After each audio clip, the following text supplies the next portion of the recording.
Regina, welcome to the show. So thrilled to have you here today. Thank you so much for having me. It's an absolute pleasure. Just love your accent too. Can we just talk about that for a second? Okay, let's dive in because that's what we do here at the Incubator Podcast.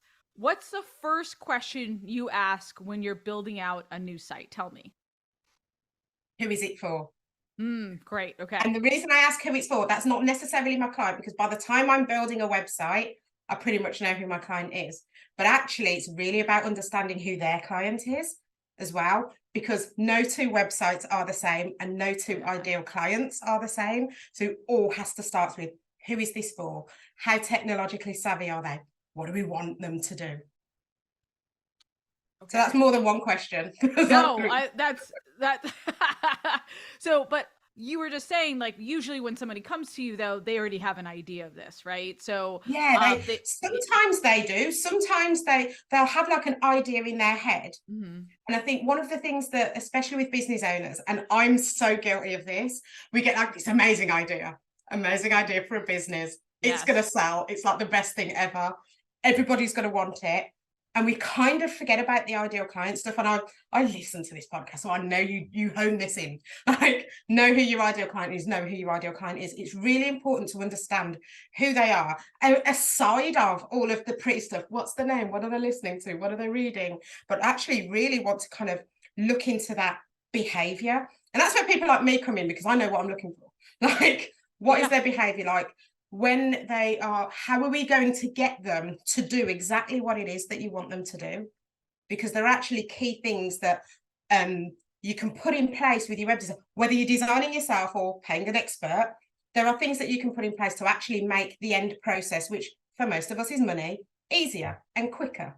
So we really need to understand who they are and what their behaviors are before we even touch the website. Okay. Love this. And then you mentioned how tech savvy they are. So how would that come into play? Like, isn't the build kind of the same, or how does that matter for building out your site? Not necessarily. So when people think website, they just think this static kind of page with maybe some animations and a few buttons. But actually, when you are building a site, it goes beyond just the site and the pages and the prettiness.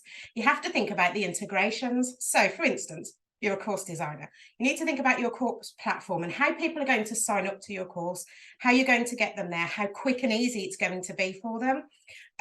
We need to think about payments as well. Mm-hmm. So if you've got a payment integration, how quick and easy is it for them to actually pay you? And I often say to my clients, put yourself in their shoes. I get really annoyed if it takes me longer than 3 clicks to pay you. You've lost me. Yeah. It's 1, 2 pay. That's it. I don't want any more than that. And actually, how are you going to make that easier? And you can look at things like, well, actually, so for instance, a website I'm working on at the moment, it's a client who is in the US. I know that in the US, there are certain payment integrations that you don't actually have here in the UK. So I actually really have to think about that. So we don't have Venmo. It's not a thing. Right, it's just not a thing. Oh, Venmo's not a thing. Okay. No, it's just not.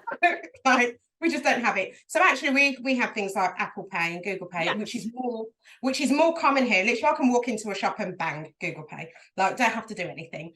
But actually, I need to think about what makes it easier for my clients in the US to be able to do that, because they want the 1, 2, 3 as well. They want the 1, 2 pay. But how do I make that easier? And it might be things like actually having a Stripe integration in there, having PayPal integration. How easy is that as well? And like, am I going to be offering things like payment offers as well? Is that something that my ideal client would like? Are they more comfortable paying in 3 than they are paying in 1? Right. And it's those things that we don't really think about that make a difference to bagging the sale. Yeah, no, I agree with you. So a lot of my course creators, I wouldn't say a lot, but many of my course creators will have their shopping cart built into their course platform, right? So like, I love Kajabi, as a functionality, right? So you've got your shopping cart as part of the checkout. Yeah. I love Thrivecart. So we have Thrivecart just because I love the couple of bells and whistles, and we bolt that on to whatever we're doing. So my question for you is, if I have an existing site, so like I work with a lot of folks that have an existing website, right? It might not be beautiful. It might be very, standard. And then they say to me, okay, Gina, I'm building out this course. Do I need an entirely different website for the course versus just bolting it onto, and I'm kind of, I didn't ask you this before, so I'm kind of putting you on the spot here, but I'd love to know if I have a current presence and then I'm an expert, I'm a coach, I'm a consultant, right? So I have the existing website. What do you recommend in terms of now I want to put out that course? And I have an answer to this, but I want to know what you think about that. Essentially, it all depends what your ideal client wants, and what any ideal client wants is to not feel like they've jumped somewhere else. Yes. So in my opinion, it doesn't matter whether it's Kajabi or Kartra or whatever, as long as that user journey feels like they're in the same place, because your ideal client doesn't know. They're not going to go, oh, I've gone from being on Squarespace to being on Kajabi. Right. They're going to say, actually, is this Gina? Does this look like Gina? Does this sound like Gina? Does this feel like Gina? Am I still in her space? And is she still making it as easy and beautiful for me as she did in this other place? And it's not all about the beauty. Like, the aesthetics are wonderful. Like, I can make a beautiful site, but if I don't think about it, it's not going to sell.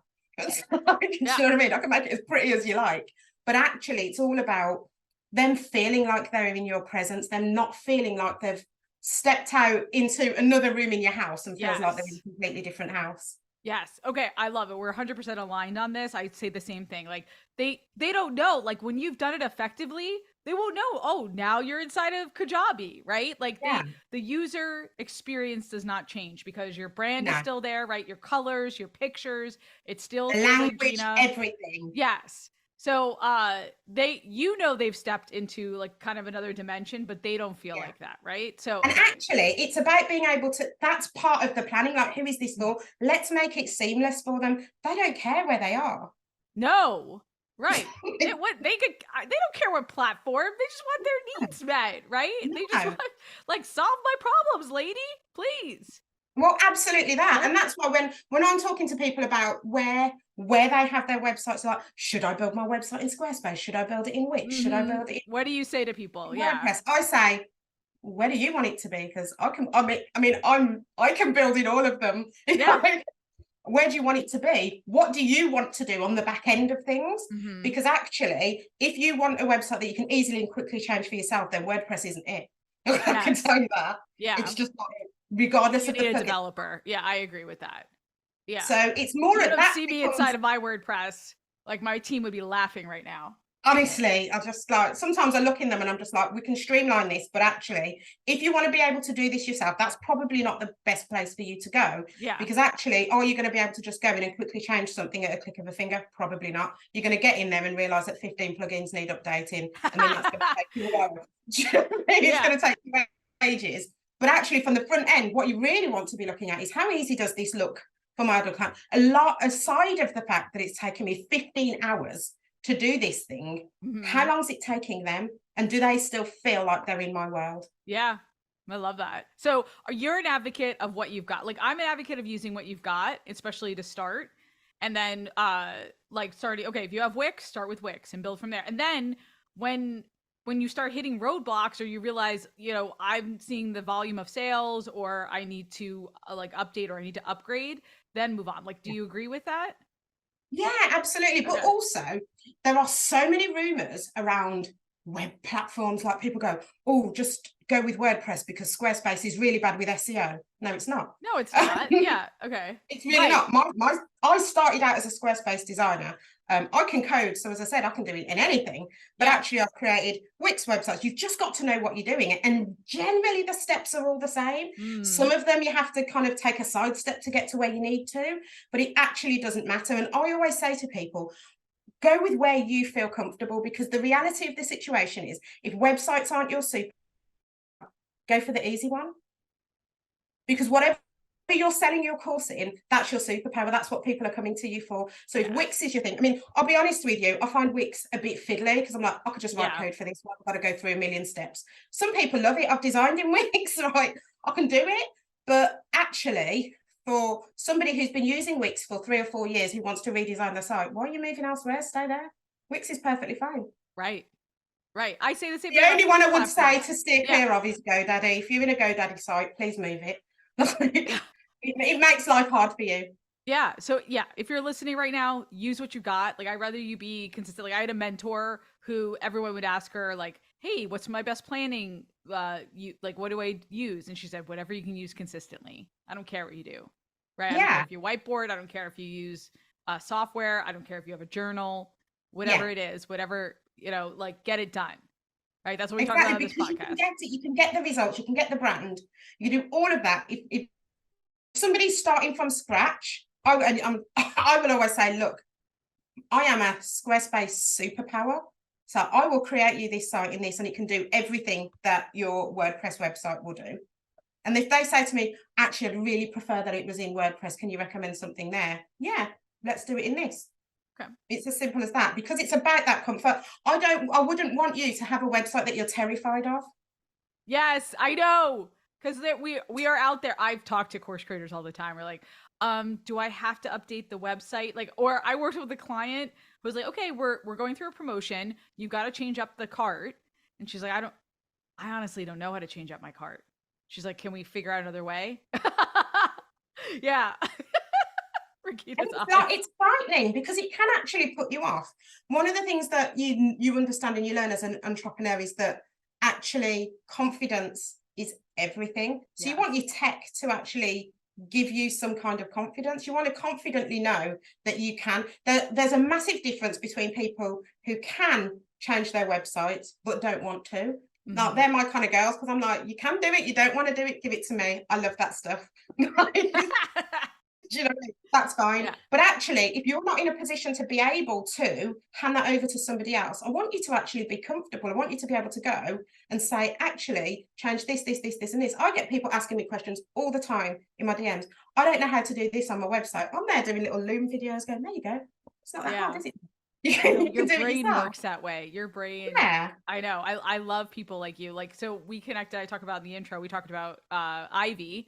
And Ivy was my tech manager. That's how Ivy's brain works.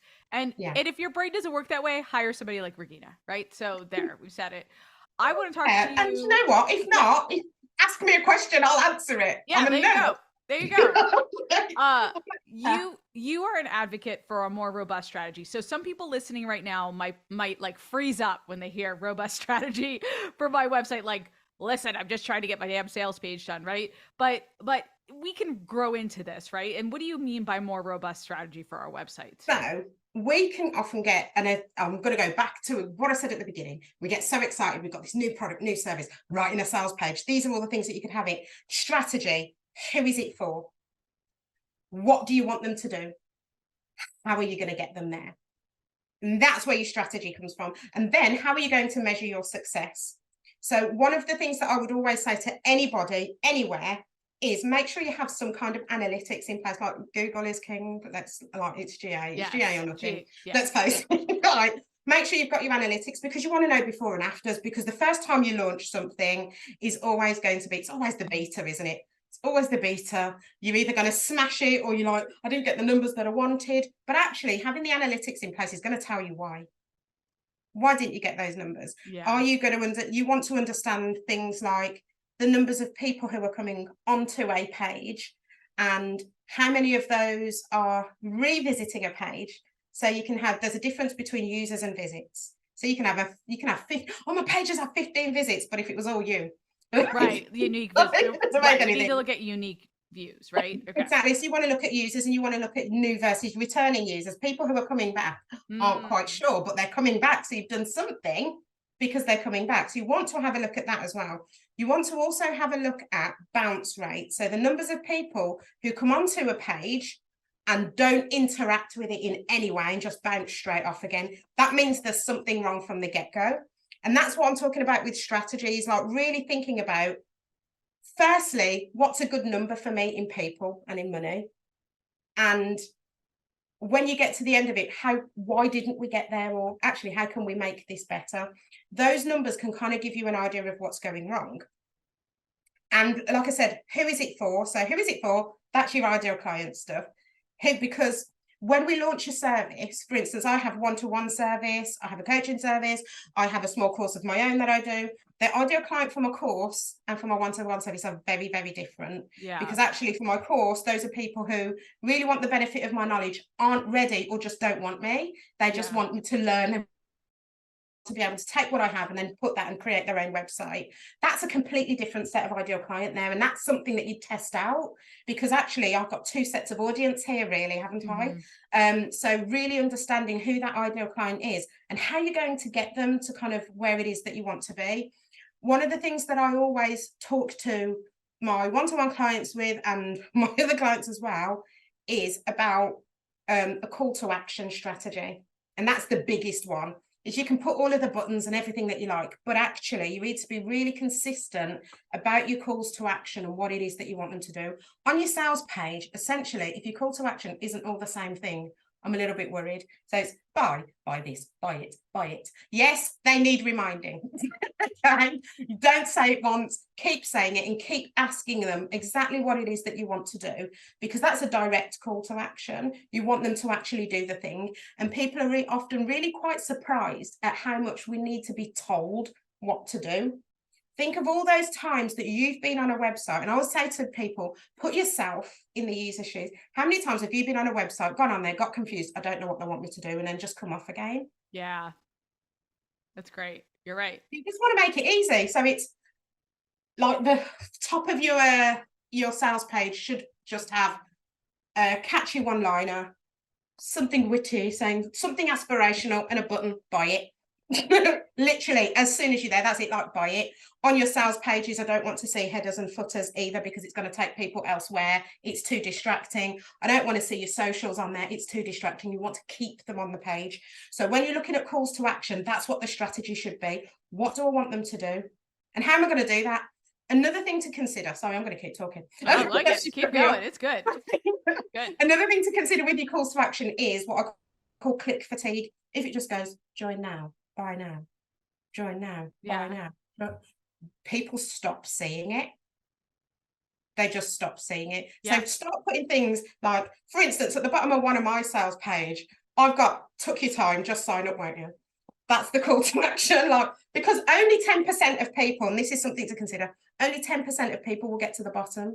Okay, so you're going from 100 all the way down to 10%. So those 10% who went to the bottom actually took the time to write that already copious amounts of copy that you've got on your site. Because let's face it, all of us have too much copy on our websites. We can't help ourselves, right? So by the time they've gotten down there, they're like, you want to kind of catch them again. So actually, mixing up your calls to action, don't be scared to be yourself, be a little bit witty, but actually with your calls to action, they're all pretty much going to the same place.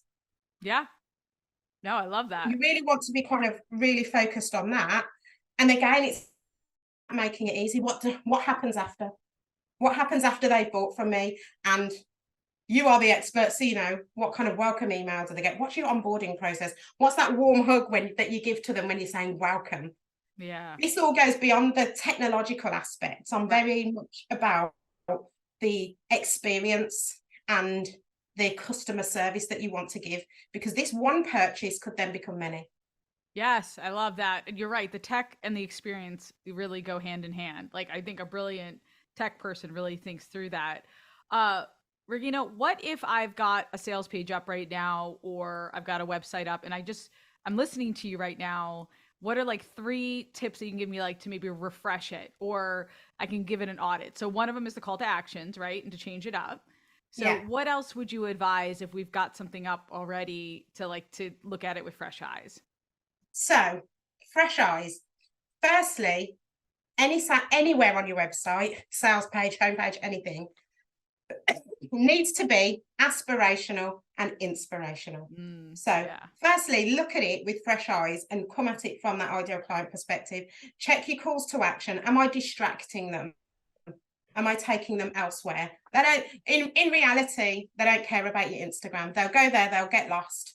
They probably ain't going to come back. And if they're anything like me, they're like, oh, I forgot I was looking at that page yesterday. I'm going to have to go back. You might well lose them. I've got 2 kids. I'm busy. I might completely forget that I wanted to buy your course and think, shoot, I'll do it next time.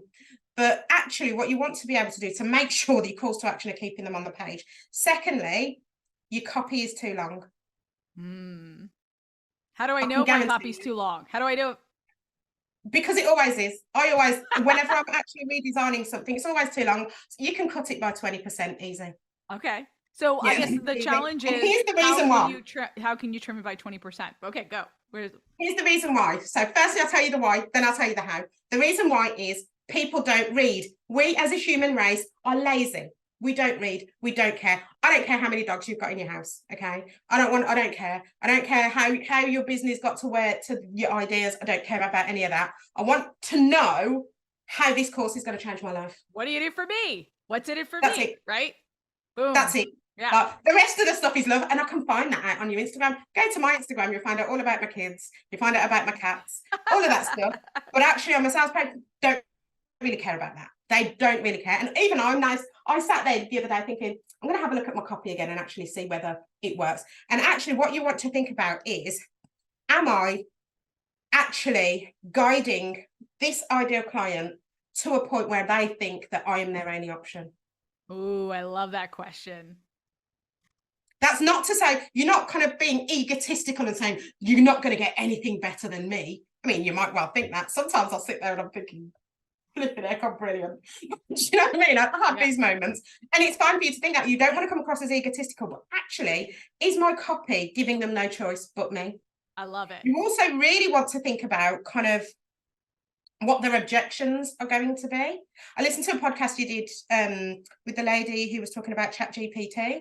And she was saying, ask ChatGPT what the objections are going to be. And I'm like, I know. I should have objections, and I could have asked ChatGPT this whole time. But anyway, it's stuff like that. Ask about what the objections are. Think about what those objections are going to be, and actually really address them. But don't address them in a, I know you're thinking about this way. Think about this, and I really understand. I really understand that you have this objection, but this is how I'm going to help you. All about you kind of guiding them. I'm a massive fan of Donald Miller's story brand. I'm the massive fan of not being the crowning globe. Like, we're both queens, aren't we? We talked about this. Yes, we are both named after queens. But actually, I am not the center of my ideal client's story. I am the guide that's going to help them to get to where they need to be. You're the guide. That's right. You're the Obi-Wan. So present yourself as that guide and show them how you're going to get there. And you can do that fast, because if you're like me, I will skim read a page and go, I like that. I'm in. Yeah. What I do, honestly, I look for, what are you going to do for me? And then I say, who is this really for? Because I'm looking, right? Is this for me? Is this for my level of business? Yeah. Is this like, are you going to tell it to me straight? I don't have time. Like, are you going to give me like exactly, everyone knows listening to this podcast. And like, do you know what? If your sales page is too long, I'm like, this course is going to drive me insane. She's going to have too much content in there. Yeah. I haven't got time to sit through your million transcripts just to get to a point. Like, I'm really impatient. Me too. So, and the vast majority of people are like that because of the types of people that, depending on who you're selling to, a lot of us are impatient. We just want to know that you're there and you can help us to solve a problem. Yeah. Or you can help us to reach a goal, or you can help us to do a thing and actually show how to do that. And that's why I say, cut your copy, cut the fluff, cut the showboating. Speaking my just language. Be real. Yeah. Like, because we are now moving into an era where your ideal client, whoever they are, values authenticity. Mm-hmm. They don't want sales patter. They don't want to be spoken at. They just want real. So just be real. They want to be splained. Well, exactly. And I can write, but like, you're better off having a conversation with me. And actually, if you're in a position where you're like, you know what, if you want to talk about this, I'm more than happy to. Yeah. But let them feel like they can have some access to you as well. I find works really well on some sales pages is, I call it like a video sales page, like a short video, cut the fluff, gives them a little bit of personality. And this is one thing that, this would be my third thing, is show your face. People buy from people. If I go to a sales page and I can't see who I'm buying from, I'm not buying it. Forget it. I'm not buying it. Right. And I'm not expecting you to have some really great curated brand photo. Like, even on my websites, mine are just some of those, when you take a selfie and you're like, oh my God, I look great. I'm putting that on my site. So like, it can just be your best self as long as it's authentically you and it's one that you feel shows you in your lightest and brightest of light, make sure you've got your face on there. So that can either be a video or that can be a photo, whatever it is. But people buy from people, even if you're a company, an LLC, whatever it is, show a face. Show a face. Yeah. Right. Yes. People buy from people. I know I say this all the time, you know, because it's in the podcast, but this is so good, Regina. So good. What are your some final thoughts? I mean, you've given us so much. Like, is there anything else that you want to leave us with? And you have to tell us where we can learn more about you and all your goodness. So, final thoughts are, I am such a huge advocate of people not being terrified of tech. Yeah. Do you always need a web designer to do your website? Now, I'm kind of that, but no, you absolutely don't. But actually what you can do is just be really considered about what you do, put on your website as well, and plan it well. So before you even touch it, what I want you to do is to think about, who is my website for? What do they need to know? And just like plan your pages out. So plan your homepage, home, about, services, you contact, winning. Do you know what I mean? Winning, like, yeah. You're doing okay. Also, what I really, really would say to you is stop looking at everybody else's site.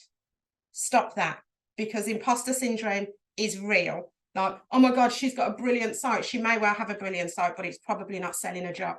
I can tell you that. It may look beautiful. It might look gorgeous, or they have like these beautiful, like Oprah lighting shots, right? And it's like, is it converting? Right. Yeah, that's the bottom line. And conversions are key. So when I talk to you about planning, do all of those things that I said to you. How am I going to get them there? Yeah. The rest will just come. Because if you go to places like Wix, if you go to places like Squarespace, they've got a template. How you can go off and buy a template. Hell, I've got templates you can buy. Like, you don't even need me. Like, you can go off, buy a template, but as long as you planned your calls to action and planned all of that stuff, you'll get people to where they need to be. Yes. I love it. Love it. Okay. And don't forget SEO. I know we haven't touched on that yet. I know we've actually, okay, give me a couple of tips. I know I had SEO on my little list here, as you know. All right, give us some quick tips about SEO before we let you go. Quick tips about SEO. Yeah. Firstly, it's not as frightening as you think it is. The first thing that you will need to have is absolutely have a Google account for your business. Okay? Yes. It's free, man. Like, why don't you have that? Fall in love with your Google, and like I love what you were saying about your Google Analytics. Just like fall in love with your metrics. Like just absolutely your friend. Yeah. Absolutely. So you want a Google account, you want Google Analytics, you want Google Search Console. Google Search Console is how you tell Google that your website exists. Okay. They'll find you eventually, but once you've created a website, or if you put any new pages, you know, when you do that sales page, ask Google to crawl your website, please. It's a new page. So actually, Google Search Console is how you actually ask them to do that. Great. So you can just literally set up your Search Console. Once you've verified your site, they'll send their little spiders out to crawl it and go, right, now you're listed on Google. Then what you want to consider is, and this is where you start with that ideal client, what is it that I do, and how does my ideal client describe my services? And the best way to do that, to look at doing that, is to find out what your keywords are. And keywords are what your ideal client uses for when they're searching services like yours. So you want them to look for things like, so for instance, I've done an SEO analysis for a lady today, and one of the things we really wanted to understand, she's a life coach, and I'm like, life coach is a pretty big keyword. Like, that's a tough one, right, to rank. So, okay, so you're competing with Tony Robbins, Mel Robbins, Oprah. Just a couple little names. You know, just a few people, and she's just like, she's like here in the UK, and I'm like, and now I have no doubt that she's going to be brilliant. Like, she's brilliant. Yes. Might take you a while to get there, but for now, can we niche down? What type of life coaching do you offer? Transformational, trauma-informed, etc. Because actually, if we can then niche down, then we can look at, she's like, well, I do burnout coaching and I do breathwork. I'm like, burnout coaching, we can do that. Yeah. So actually, now we have burnout coaching. Is that what people look for? So we type that into Google, and here's a quick and easy way for you to do that without massive tools. Type your main keyword into Google. Google will always do, people also ask. Do you see that? Right. And you know the little arrows, click that 3 or 4 times and you'll have a long list of people also ask. That's called great. Google Answers. Google is telling you what people ask. Amazing. Those are your keywords. Those are your blog posts. Those are your podcast episodes. Those are your FAQs on your website. And actually then start targeting the content on your website around those. Make sure every page has page titles, meta descriptions, etc. Do you know what? Follow me on Instagram. I'll do all of this stuff. Like, I'll talk you through it. But actually, it's to start at your keywords, because once you start at keywords, Google goes, that person's asked a question. She knows the answer. Right. Let's connect. She knows the answer. I'm going to put her page on the front page. Yeah. And actually, if you're on that front page of Google, yeah, your people are 60% more likely to buy from you. Love that. So good, Regina. Okay, we'll put your Instagram on show notes. We gotta give your website, right? Where do we go? Yes. Where do we go? Hit me. So my website is www.reginamartindigital.com, and my socials everywhere: TikTok, Instagram, Facebook, the Regina Martin. That's it. There was another one, so I had to put the. Yeah, but the. How is there not the same? She's How not. dare she? I know. She's a true queen. Come on. Well, thank you so much, Regina. This was amazing. So we need to put into action many of these principles immediately. Everything. Do all the things. No, just one at a time. We'll be good. Thank you so much for stopping by. Thank you for having me.